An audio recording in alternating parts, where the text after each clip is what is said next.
So hello and welcome to episode 37 of the Adoption and Fostering podcast with him, Al Coates. Hello. And me, Scott Casson-Rennie. Hello. That was really good. It was, wasn't it? Tonight we're joined by our special guest. We're doing an interview with Daniela Shanly from Beach Lodge School and Vegas. Good evening, Daniela. Good evening, Scott. Good evening, Al. Good evening. And how are you on this wintry evening? Are you all toasty? I am. I'm all cozy. I'm cozy out with a cup of tea. Yeah, Fabulous. all good. So we've been trying to get you on for quite a while now, actually, haven't we? Mm. But I know you keep dumping me. I know we keep standing you up, and it comes kind of as a part of, I guess, the education kind of focus of the stuff that's going on social media, the conference that you very kindly took part in last year, and you were an absolute barnstormer at, and I guess we've got quite a few questions for you, some of our own. Okay. And some from the general public, or the Twitter mafia, as we like to often refer to them. So first of all, can you introduce yourself and tell us a bit about Daniela Shanly?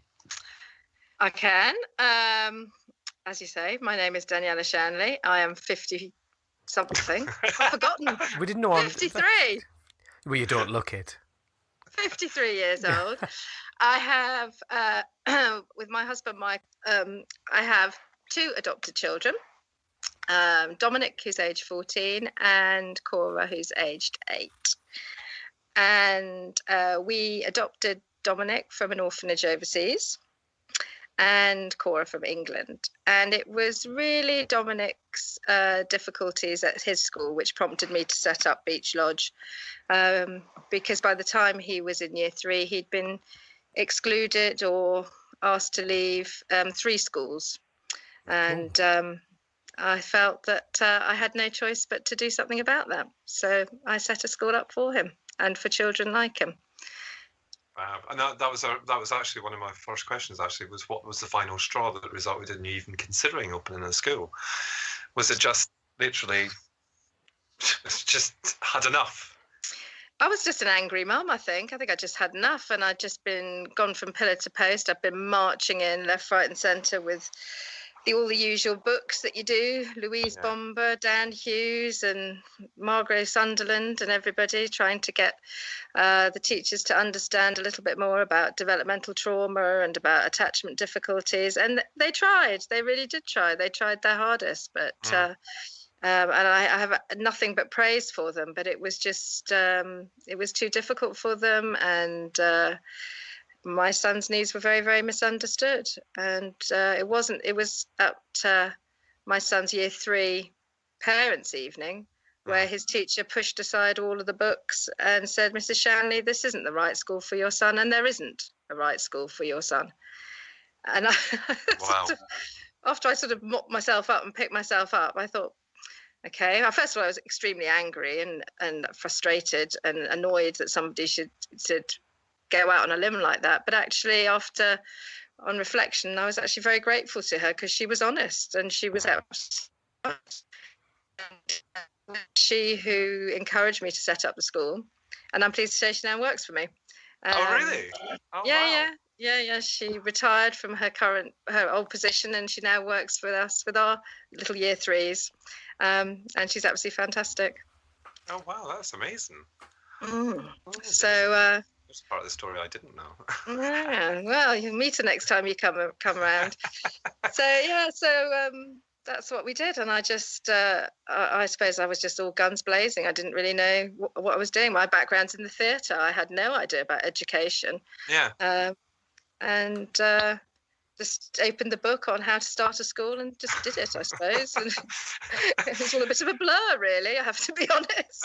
So just rewind a little bit. Your background's in the theatre, and you had the confidence to be able to go into these schools, or the 3 schools, and obviously present them with all this stuff. How did you teach yourself about all, developmental trauma and all that sort of stuff? Was that something that you'd kind of looked at when you were going through the adoption process, or was it something you just learned to be able to take in school? this is a whole other story, because I didn't actually go through the adoption process initially, because my family is actually Polish, and my maiden name is Śmigelska, and we adopted Dominic from Poland, and I adopted him as a Polish citizen in Poland. So we did it. I lived in Poland while I was adopting Dom, and so I had no home study, I had no preparation, and met Dom one week, and the next week he belonged to me. Wow. I went to an orphanage and met this beautiful little blonde-haired boy, who was extremely institutionalized, traumatized. So I would sit, it was quite sort of poignant, really. It was just him and me in minus 30 degrees in downtown Poznan for months on end in a little flat overlooking, I have to say, a sex shop, which had this huge clock on the wall above it. And I used to just watch the clock go round and round, thinking, oh my God, when will the days end? And after I'd put him to bed every night, I would read. So I learned really on the internet. I just thought, this little boy just hasn't come with an instruction manual, and I don't know what the hell to do with him, because he really was very, very institutionalized. He would self-harm. He would be very aggressive because I was effectively his kidnapper, and I just didn't know what to do with this child. So I just got on the internet and discovered the word attachment, and took it from there, really. And then when we came back, I nearly got arrested for child trafficking, but that again is a whole other story. That's another podcast. Quickly moving on. Blimey. That's all sorted now, yeah? Yeah. Oh, yeah. That's all sorted now. It's a bit of a shocker at the time.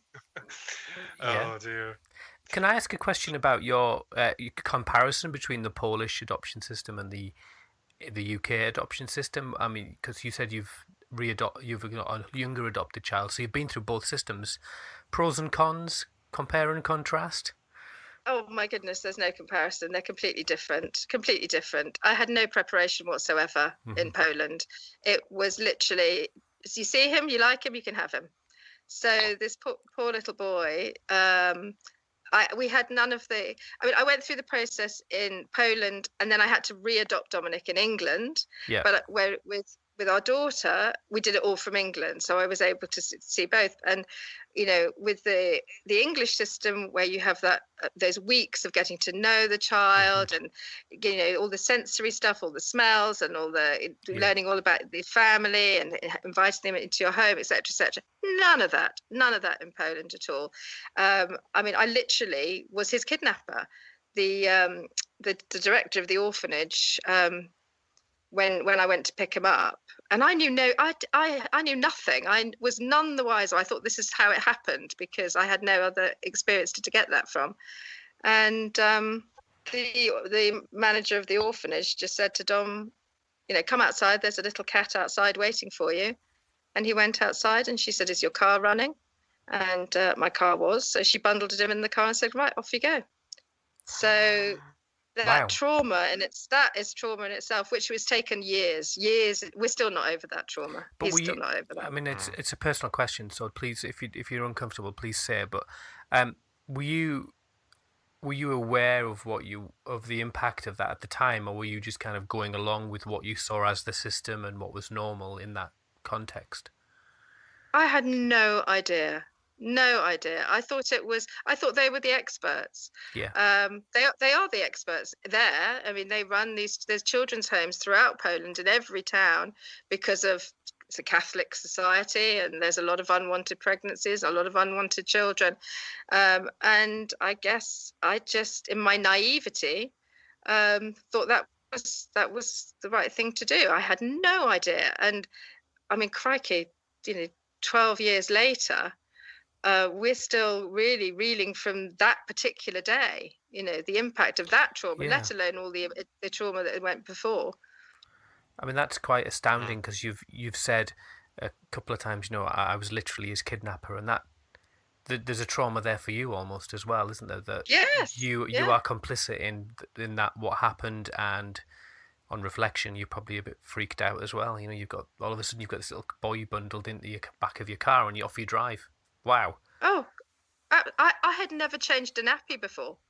It was I was totally unprepared for what I had taken on, and again with all the naivety, thinking, well, obviously children, they just need love, and isn't he lucky to be taken out of this terrible place?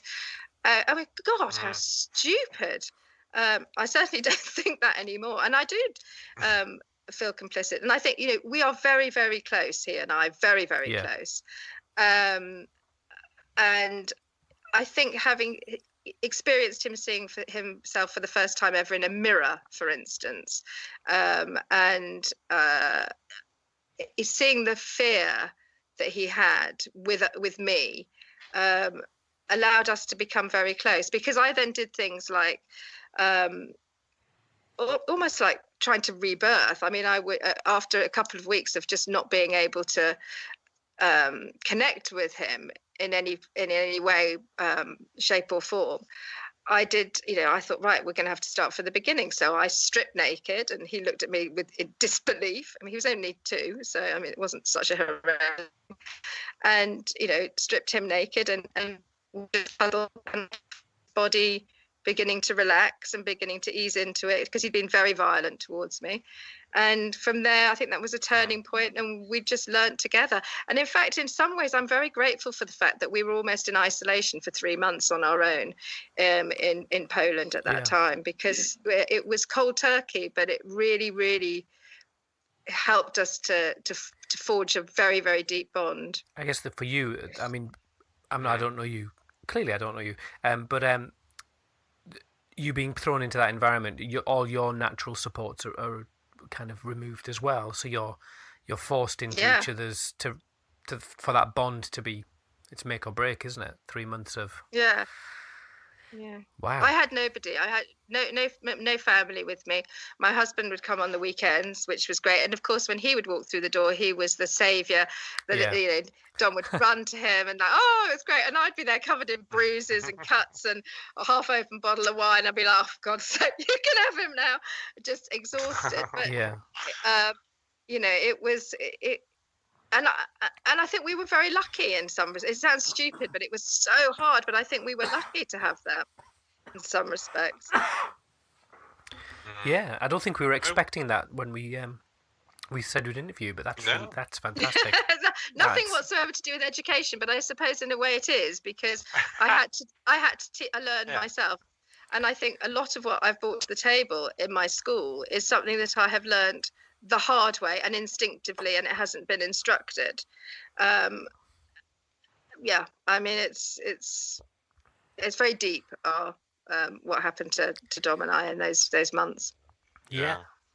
Blimey. Yeah, sounds it. So let's go back to education. Safe ground. I feel like the party people are doing this, and people will be listening. Why is he doing that? Why is he taking it back to education? We want to hear more of Daniela's story. Tough. But you're not getting to hear anymore. We're going to go back to education. I do have to tell you at some point. Don't. No, I was going to say at some point I'll tell you about when I got arrested for child trafficking, but that is a whole nother story. That needs to be a paid for interview. That does. Yeah. Episode 37. Paper listen. Yeah. So do you refer to yourself as a proprietor of Beach Lodge? How do you kind of refer to you, or how do people refer to you? Are you the founder, proprietor? I'm co-founder. I founded the school with my friend Emma and our head teacher Lucy Barnes, but I'm the proprietor of the school because basically because I own it. So it was our funds, and it was the funding of the school, and the way the structure of the school means that I'm the proprietor of the school. Yeah. Okay. So, but as proprietor then and co-founder, do you have any frustrations about running a school? I mean, we all know that, from what we read and what we see, and obviously the new school, etc. But there must be, is there, or is it just the perfect thing that you've done? And I don't mean that patronizingly. I mean, that you've done this amazing thing, and it is actually amazing every day, day in, day out. It is. Hand on heart, it is the most amazing thing I have ever done in my entire life, apart from adopting my children.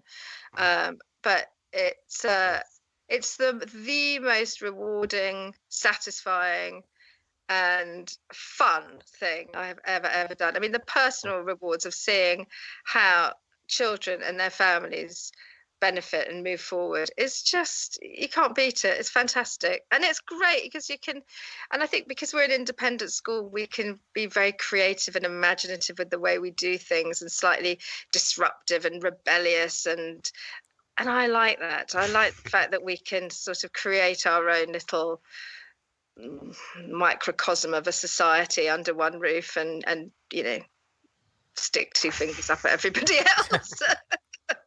But no, I love it. Fair enough. Yeah. Excuse me.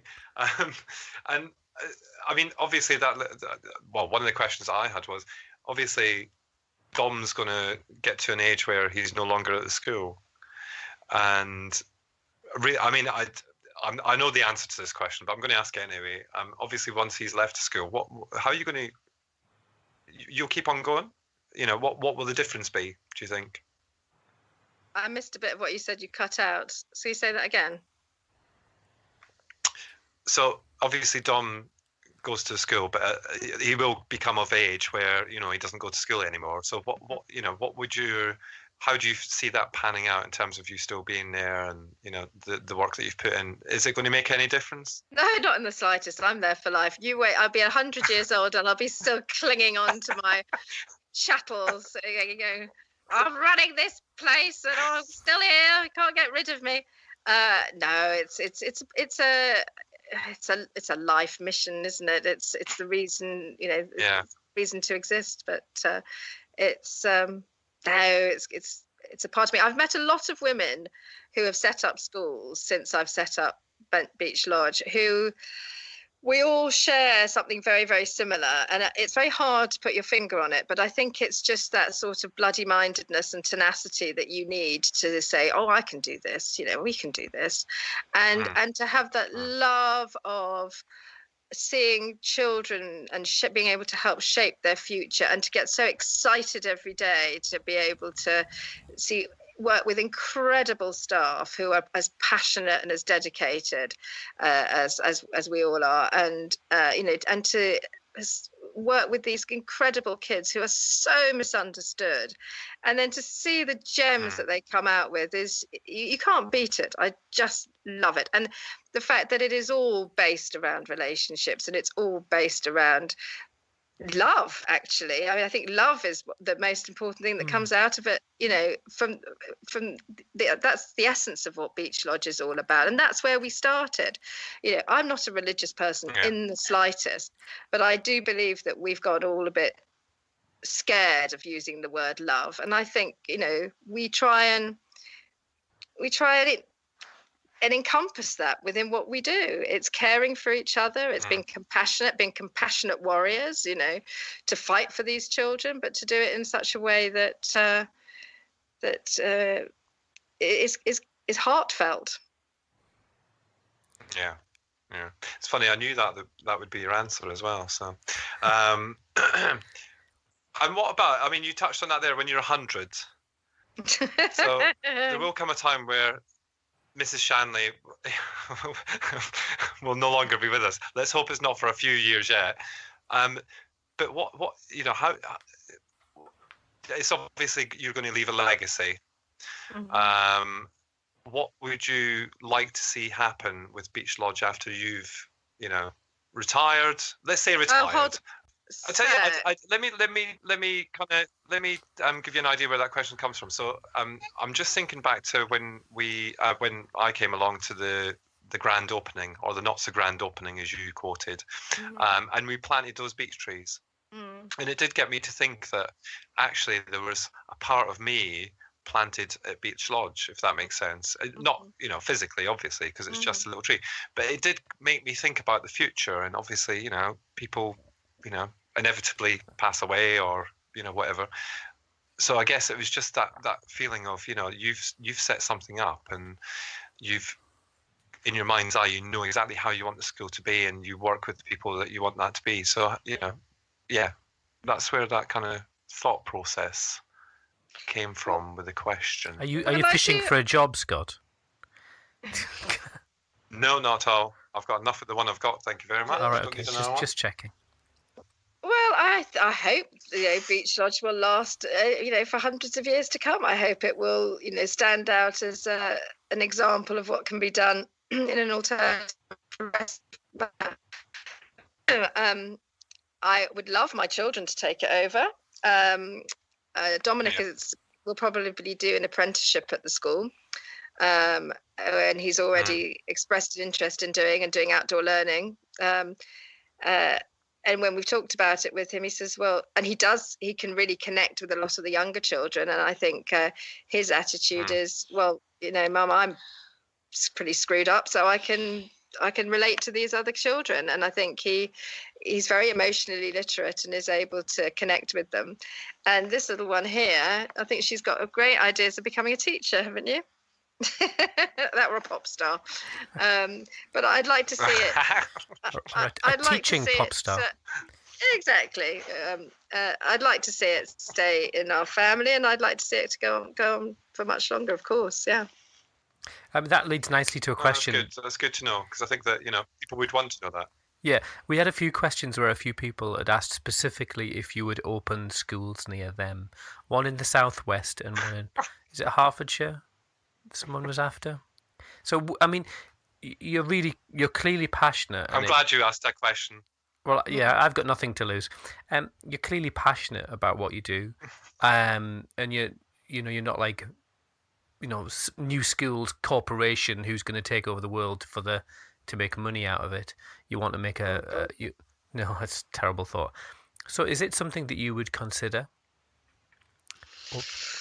Oh, it depends what day of the week you ask me out, to be honest with you. If I was 20 years younger, I would, and I had the energy, and I had the work-life balance that I would like to have. Yeah.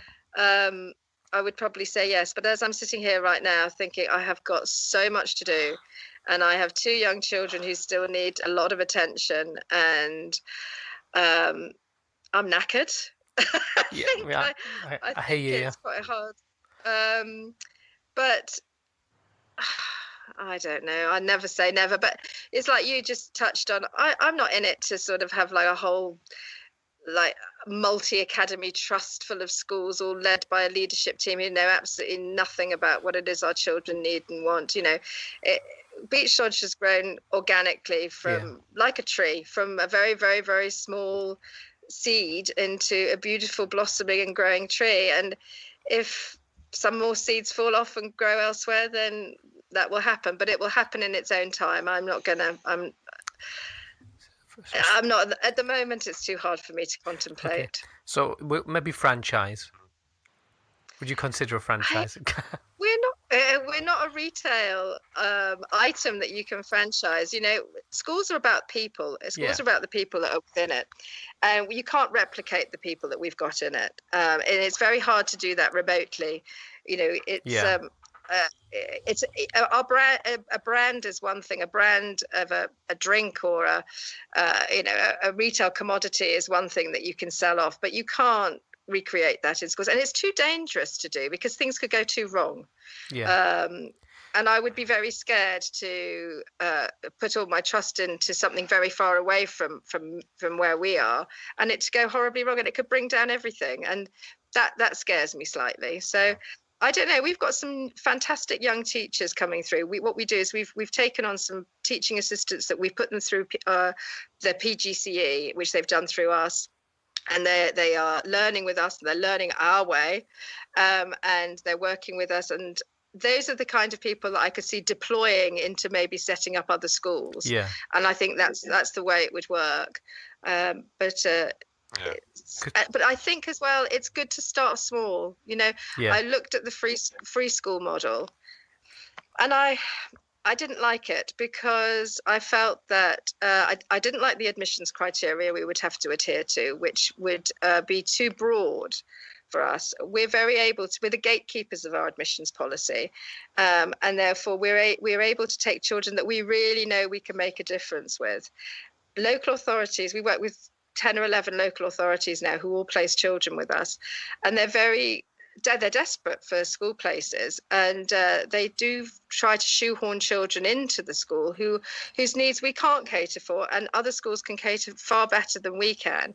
And I feel fortunate that we can say, look, these are the children that we have stepped up for, and we can't take. There's a fantastic school up the road for this child, but we can't take this child. If we had opened up a free school, we'd have to take that child, or take the local authority to a tribunal, and that put me off enormously. I hopefully that can change. I don't know, but that's a significant challenge, isn't it? Because as you say, you can gatekeep your school pupils, but as you say that, I'm kind of thinking, well, you only have a limited number of places, don't you? How many can you get in your school? How many children can you take? At the moment, we could take 48, but once we built the second phase, it'll be 96. That's a lot of children.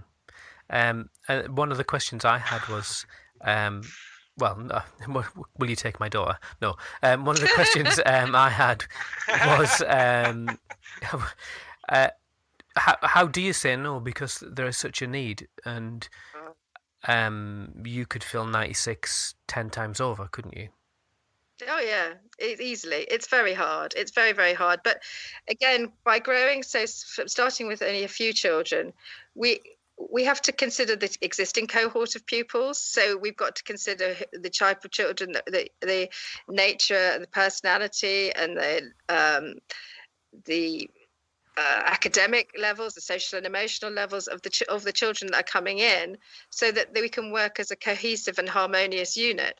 So, and being so small, we have to be able to do that. So the classes are no more than 8, and each cohort is put together so that at least the children can make at least one friend, but they're also working on similar emotional and social functioning levels as well as academic levels. So it's all very, very well thought out. The admissions process is quite not tough is the wrong word, but we go through, we sift it through rigorous, to ensure that, and it has to be. It has to be for everybody. Otherwise, we're doing those children a disservice by taking them in and just knowing that we can't meet their needs or it's the wrong place for them. Yeah, and I guess there's even children you would like to take but can't take. That must be hard. There is. That is very hard. So what we've done is we're opening up another unit, the Gareth Marr building, which will be opening in September, which is a therapeutic transition hub, and that'll be for children who are maybe not quite ready to join the main school, but we know that just with some additional therapeutic input and with some deschooling, so they can just get rid of all of this shame-based sort of all that shame that they're carrying with them, and they're fearful of school, or have been school refusing, and we can build them up and gradually bring them into the main school, and so we're setting that up for September, and that will take about 10 children, so that we can then have that filtration process, which I think will really be beneficial for these kids. That's an interesting phrase you said, deschooling the school. And is that a major issue for many of the children that you educate? Yes, it is, because a lot of our children who come to us have been very, very damaged by their school experiences, and are fearful of school. Many of them have been home educated.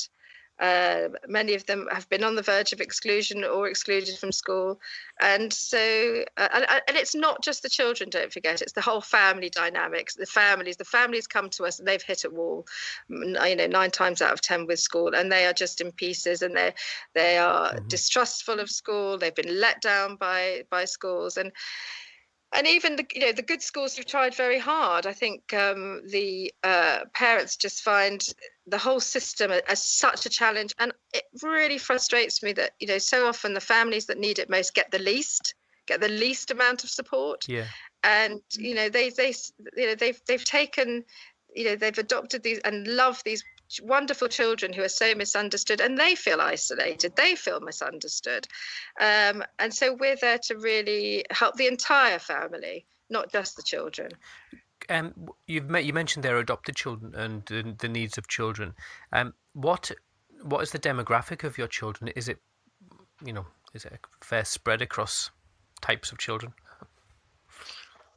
We have, I think we're on about 80% of our children are post-LAC children, adopted children, and the remainder are children who have social and emotional difficulties that may be community difficulties or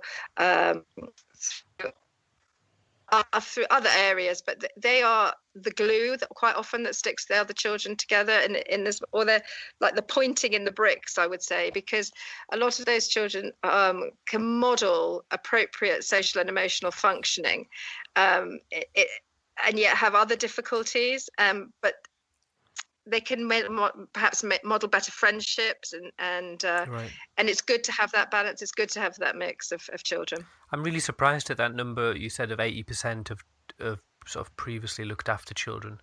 So does that include special guardians or children who've sort of been fostered and then moved back into families, or is that predominantly adopted children? At the moment, it's predominantly adopted children. We have had SGO children and children in foster care, but at the moment, there's no particular reason for that. It's just the way it is. The way it is. Because obviously there's a whole other cohort of children who are the children who are at need and are kind of on the fringes, and the neat children. Are those children? Absolutely. Are those children that you would be interested in sort of opening the school out to, or do they just not get to you? Oh no, absolutely. No, we do, and we do have some of those children as well.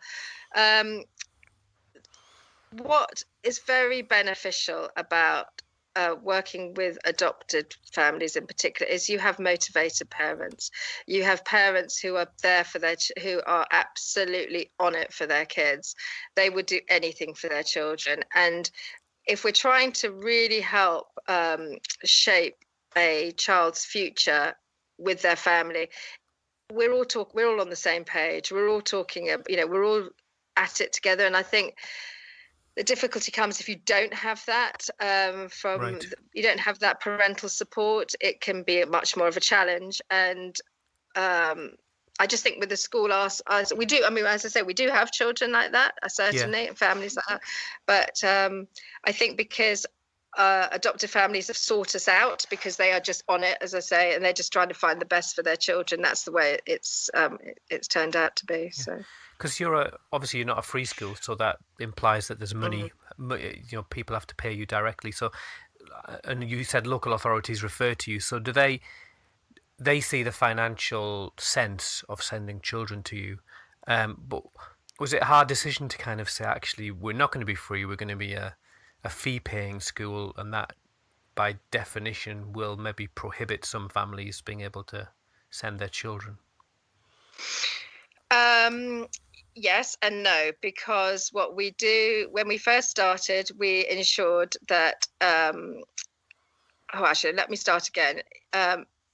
Nearly all of our children, majority, and like 90%, I think we've only got 2 or 3 children, are not funded by local authorities. So the vast majority are funded by local authorities, placed and funded. And those that aren't, if I may say, it works very well for them. Yeah. So we're able to give bursaries and discounts, etc. Yeah. For local authorities, we are an affordable option because they don't have to go and set up the school. Yeah. They don't have to create the school. And actually, when you consider there is a great need, but actually in each local authority, it's a relatively minimal need, so that not enough to set a school up for in an individual local authority, I would think. Not with that specialisation. They would have to perhaps have children with a lot more varying difficulties. So I think, being located where we are and having this sort of ability to work with a lot of local authorities, it's actually a much more affordable option for them. They don't have the overheads of having to set up the school in the first place, and the headache and the hassle. Yeah, because when you look at the finances, I'm not an education expert by any means, and I'm not a money expert either. But I do see that it adds up, and because it is incredibly expensive for local authorities, and they don't necessarily have the solutions, so they probably snap your hand off if you can. And absolutely, and we're I've spoken to many people working in local authorities, and we've deliberately are not the most expensive option for them, because that would just go against what we are all about. It's we're there for the children. We're there for the children and the families, and we don't make any money anyway. Yeah, you're not living large on the spoils.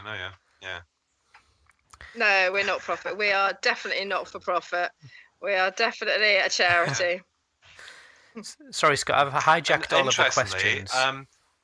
Yeah, you have. Yeah, but shut interestingly, I think that I just wanted to pick up on was you've actually had people move to the area to be able to have their children at your school, haven't you? We have, yes. We've had people move from London and surrounding counties, Hertfordshire. Oh, Hertfordshire. Yeah, people have moved from Hertfordshire. Somebody wants to school in Hertfordshire, don't they? Move. It's easier. We'll arrange that. See, I think that's really interesting, because what you're saying about the commitment of the parents in this, and I have met some of the parents, and I'm very privileged to have met them as well, and just see the passion behind their commitment to the school as well as their children's education. It's just, it blows your head. It really does. I mean, was that a surprise to you that everybody? I mean, there's maybe some that don't have the time, but the commitment that you've got from your PTA and the parents, did that surprise you? It's overwhelming. It really is overwhelming. But did it surprise me? No, I've got a lot of faith in the power of the adoptive parent. I think they're a force to be reckoned with, aren't they? I mean, it's like, exactly. Oh, yes. Whoop, whoop for us. No, I think it's like I said at the Adoption UK conference. It's the battle hymn of the adoptive mother. We don our stiletto heels and put on our war paint and go into battle every day. And as I said, Scott, mother does encompass men as well. As you know, the bigger being, the ethereal mother. Yeah, I've got a lovely set of red stilettos I often wear to the school meetings. Do you know, that's where you're going wrong, isn't it? That's where you're going wrong. So, but I think no, they're a force to be reckoned with. These adoptive parents should be running the country. Frankly, do a damn sight better than what we got at the moment. Don't drag us onto political rocks, please. I don't disagree with you, to be fair. I'm not getting involved. And the new school, because you started off quite small, and you've now gone to it's not going to be like a normal kind of high school or primary school, but what was there a time where you thought, actually, in the process of building a new school, or not building but getting to the new school, was there a point where you thought, actually, I'd like to keep it small? Or was that always the plan when you first thought about setting it up? I think there's a magic number, and I think it's always going to be small, because I think when you get over a certain number, it doesn't become the school that you I'm not explaining myself very well. Is it harder to keep hold of the ethos and values?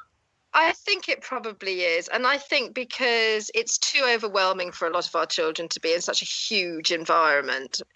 For some it's okay, but for the children that come to Beech Lodge, it's to retain that sort of sense of family, and to retain that sense of to keep those relationships to the fore. And I think if you get over a certain number, and I don't know what that number is, but I think we'll know when we get to it that it's actually that's enough. And that's when you set up another school. And then that's when you have, a series of very small schools. There's a movement called the human scale education movement. And that's, very much about what a human can actually relate to and how much a human needs in their life. And some of these huge schools are just from a sensory point of view and from trying to develop relationship perspective, it's just too hard for a lot of our children. My daughter's school, one of my daughter's schools, it's got 2,100 children in, and it's just wow. Yeah, or as I like to call it, the learning factory, because it is. I've had a couple of my children go through that school, and it's okay if you're a cookie cutter kid, if there is such a thing. Dare I say it? If you're if you can fall into that system and feel and manage, fine. But it is just I should be careful. I was a governor there for a short while, but then I didn't do very well. But I just think that you can imagine. I think just the idea that how many people can you actually have a relationship with? How many can you interact with, and how many children can a teacher actually know? And it is a very interesting question, especially for our children who struggle with those things at the best of times anyway. And I think we want our children to take ownership of their school and take ownership of their environment, so that they do know everybody. So when they're walking down the corridor and they can say hello to this one and they know that one, and it's just, and they know to children in the different year groups, and they can counsel children in the younger year groups and be counselled by the children in the older year groups. It just seems to be a much more, it's just a much more enjoyable environment, frankly. Very much so. Yeah. So to kind of bring our lovely interview to an end on education anyway. What's the next 12 months at Beach Lodge and Vegas? Because we've not really mentioned Vegas tonight, so maybe that's another podcast. But what's your next 12 months looking like? Oh, busy. busy. So I just earlier on today was looking through the plans of our new Therapeutic Hub. And that's going to be very exciting. So I'm speaking at the moment to some very eminent clinical psychologists, psychiatrists, and one thing or another, who are going to help us formulate the provision within that therapeutic hub to become a centre of excellence for the greater understanding of developmental trauma and attachment in children in education. And then I think, taking a more strategic point of view, I think, Lucy, my wonderful, amazing head teacher, and I are looking at doing some sort of training into other schools. We get asked an awful lot to go and do training at other schools, and to do and for people to come to our school and do training. So we'll be looking at doing things like that and trying to spread a bit of Beach Lodge that way. But a good holiday might be in order as well, I think. Definitely. Scott can go with you. Scott's great at holidays. He's got a flair for it. He's always on holiday. Honestly, he's just got a Saint-Tropez lifestyle. I know, children. Okay. I must write down when this was mentioned so we can see this out. Yeah. Well, I would really love to get you to come back and talk more about Vegas as well, because Vegas is a really interesting concept and model. And I guess that came out of Beach Lodge. What is it? And you're learning from that, did it? Let me explain very briefly how Vegas happened. So when we first opened the school, we began to see that our children were making huge progress in their emotional and social functioning, but we had no way of being able to evidence that. And we thought, oh gosh, Ofsted are going to come in and think, oh, well, it's all very well, this hippy-dippy school with no uniform and everybody sort of being all, loved up. But where's the evidence? Obviously you can evidence academic progress. I mean, that's easy to show.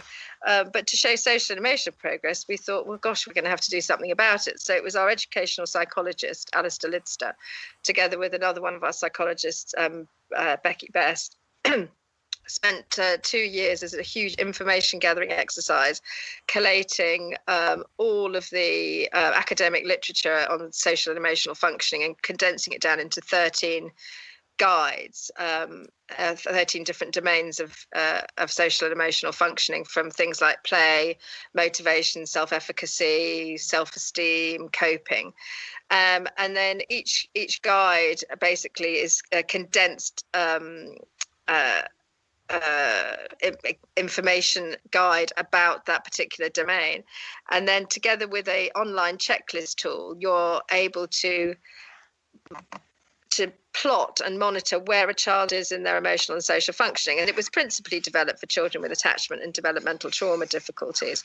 So what you end up with once you've used the checklist tool is a sort of bar chart of where a child is functioning. So they could be chronologically 12, but their self-esteem and coping may be that of a 3 and 4 year old. And you're then able to identify where one would need to put interventions in order to be able to bring them up to chronological appropriate functioning as possible. Royal Holloway College, University of London endorsed the work and reviewed it and endorsed it. And so we've had it all peer reviewed. And we launched it a year ago, and I have to say it's doing extremely well, and local authorities are buying it and using it with groups of schools. Schools themselves are using it. And so hopefully it's going some way to ensure that schools do start looking at social and emotional functioning as being as critical as academic functioning. So it's something we're very proud of. And I think the team that created it are just brilliant. I mean, they're just geniuses. And of course, we use it all the time at the school. And so when we are now inspected by the Independent Schools Inspectorate, but when they come in, we're able to show, here's the academic side, but look at this. This is as important. And if we don't have the emotional social functioning, these children cannot access their academic potential. Yeah, I mean, that's interesting. You've raised another thing around inspections and how, what do inspectors think? Because it's not Ofsted, is it, or is it a wing of Ofsted that come and visit you? So we were originally inspected by Ofsted, and great surprise, they absolutely loved us, and we were terrified, needless to say, that when they first came in. We've been inspected a couple of times. We had our first inspection when you open the school. You're first inspected that you can actually go to school, and then they come in and they inspect you. And we've just been extremely lucky, I think, that we've had inspectors who get us completely, and they get it because they understand that actually what it is that we're doing is for the benefit of children, and it's very nurturing, and it's very child-centered. I mean, we're wholly child-centered. Once we had been inspected by Ofsted and got our good with outstanding features, we were then able to ditch Ofsted and be inspected by the Independent Schools Inspectorate, which is slightly more, not forgiving is the wrong word, but it's more, they deal with things like ballet schools and drama schools, and we just felt that we may again be talking to more like-minded people if we were to do that, and not to be wholly judged on academic outcomes. Whilst they are important, they are not critical to our children. No, for our children, they're desirable, but not necessarily primary. Yeah, for sure. Yeah. I've tried to convince my teachers of that. We've had inspectors cry at our school. We've had inspectors become overwhelmed and sort of well up and say, "Oh my goodness, this is just what it all should be." So, and that's it's not nice to see an inspector cry, but it's quite good at the same time, I suppose. I suppose they're not crying for the bad reasons, are they? They're not coming in and going, "This is the worst school I've ever been in," and start sobbing. Yeah, exactly. No. I mean, it's an interesting one, because I can understand why inspectors would, because if they see some of the schools that they do see, I'm sure it's frustrating for them, especially if they're passionate about the job. And one thing I will say, I've been to the Old Beach Lodge, so the original school. I went there once, but there was no children there. But the new Beach Lodge School, I've been there four times now, I think. You're stalking. And every time I walk, yeah, literally, I just so want Jacob to go there. Anyway, but I walk in and it's just like that. You can just feel the love and the atmosphere is just so different. It's just not like a school at all. And yet you've got children just doing whatever it is that they need to do to be a part of this community that you've built. And I said it the other day when I was there for when I met with one of your parents. I just smile from ear to ear. I've got such a beaming smile when I'm in there because it just feels so amazing to be in that actual building. It's a building at the end of the day, but it's what is it within that building that actually makes such a massive difference to the parents and the children. And as someone who doesn't have a child there, that I even felt it when I walked in. It's just, you must just buzz every day when you're in there. Well, that's very, very nice of you to say so, but I have to say a lot of thought went into the design and the look and the feel of the school. We deliberately didn't want it to look and feel like a school. We have been, as you know, the school is somewhat eclectic, I suppose. I don't know. It's kind of been compared to a New York hotel or a sort of restaurant or a design agency, but it's kind of got the feel of a workplace for the future, perhaps. That kids might actually be quite sort of different. Most of the stuff is bought on eBay. It's a load of old toot, really, but it's it all hangs together eventually. But we were very determined not to go down the route of looking like a very boring conventional school and shove everything you possibly can on the walls. We keep it very low stimulation. It's very, hopefully it has that nice, and thank you for saying so, that nice warm and friendly feel about it. But yeah.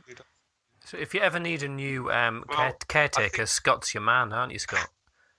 You'd be happy. The groundsman, Scott, because Scott's clearly deeply in love with the school. Do you know what? It's not the first time I've lifted a cloth around Beach Lodge. I'll tell you that. And do you know what, Scott? Actually, get you. Funny you should say that. Because we are actually looking for someone at the moment. We've got a very nice little bit of accommodation on the Caretaker's Hub. Yeah, just come to the house. Right, tell me. I'm there. I'm having that. I'll put my application in now. It does. It comes with a nice little house, and what we're using is our transition hub at the moment. It'll be available from September.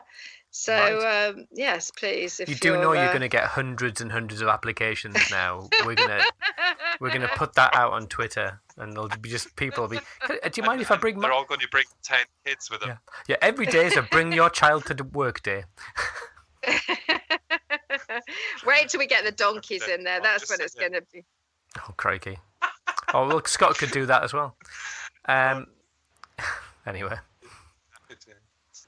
Well, I think on that note, we've probably gone way over the time that you were probably expecting to talk to us. Yes. You're going to cut loads out, aren't you? You're going to cut loads out, which is great because it's been a bit of a ramble. No, no, to be it's honest, not. I could listen to you all day. I could. It's been Why good. don't you then, Are you happy, Al? Yeah, I'm really happy. I think that's been a really interesting interview, and I think as someone who doesn't know anything about the school or Fergus, yeah. It's the Latin for beech tree, and it is also the tree of learning, which was a bit of luck when we actually just decided to use the Latin for the beech tree, that it happened to be the tree of learning. Well, so it all fell beautifully together. Well, who said the podcast wasn't educational? Need to keep. Exactly. I feel enlightened. And you need to keep that bit in there, Al. All right, so don't cut that bit out. I'm not going to cut anything out. Everything that's been said has been wholly appropriate to the podcast. Yeah. Is it very snowy up there, Al? We've had. Well, actually, I've been snowed in. We've got cabin fever, and at one point there was a talk of us eating one of the adults. No, we've got about 8 inches of snow, and we've had blizzards all day. So we've struggled to get out of. I live at the end of a track. We've struggled to get out of the track, so we've all been a bit twitchy. So it'd be how gorgeous. Yeah, we'll be tennis rackets on our feet tomorrow, and we'll try and make our way to the path, to the road. Oh, good. And then lose them, yeah? Yeah, oh yeah. The snow will cover the tracks. They'll never see me again. Don't leave breadcrumbs. Do not No. leave breadcrumbs, No. honestly. They'll just fall. And don't eat yellow snow. So wise. So wise. She is very wise. Very wise. Right, on that note, Daniela, Yes. thank you so much for Thank joining us. you. And we will have you back again one day to talk about your Poland. potential kidnapping situation. Yeah. And also more about Vegas as well, because they are both very interesting stories. But in the meantime, thank you so much. Yes, thank you very very much for having me. I'm sorry if I've just rambled on incessantly. Not at all. Not at Yeah, all. you really haven't. Okay. You're passionate. That's what we like. Exactly. Passionate and knackered. There you go. Excellent. Okay then. All right. Okay, bye. Lots of love to you both. Mwah. Bye. Yeah. Take care. Bye. Bye.